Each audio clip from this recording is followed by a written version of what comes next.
CIBIL score காரணம் காமிச்சு இனிமேல் எந்த லோனும் ரிஜெக்ட் பண்ணக்கூடாதுன்னு ஆர்பிஐயே சொல்லிட்டாங்க. இப்ப முதல் முறையா லோன் கேட்க பேங்க் போயிட்டு நின்னா, இல்லங்க உங்க சிபில் ஸ்கோர் ரொம்ப கம்மியா இருக்கு, லோன் தர முடியாதுன்னு ஈஸியா சொல்லி அமைச்சு விட்டுடுறாங்க. பிகாஸ் சிபில் ஸ்கோர் அப்படிங்கிறது எதை பொறுத்து வரும் அப்படின்னா, இதுக்கு முன்னாடி எங்கேயாவது கடன் வாங்கியிருந்தோம் அப்படின்னா அந்த கடனை கரெக்டான டைம்ல திருப்பி செலுத்திருக்கமா இல்ல தாமதம் ஏற்படுத்திருக்கமா அப்படின்றதெல்லாம் செக் பண்ணுவாங்க.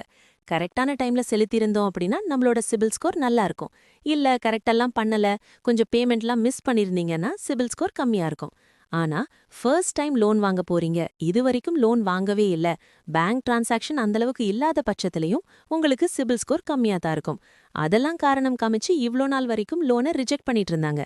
பட் இனிமேல் அவங்களோட பேங்க் ஸ்டேட்மெண்ட் பாருங்க, இன்கம் ப்ரூஃப் பாருங்க, அவங்க எம்ப்ளாய்மெண்ட் ஸ்டேட்டஸ் பாருங்க, இதெல்லாம் வெரிஃபை பண்ணி பார்த்து லோன் வாங்க அவங்க எலிஜிபிளா இருந்தாங்கன்னா லோனை அப்ரூவ் பண்ணுங்கன்னு ஆர்பிஐ சொல்லியிருக்காங்க.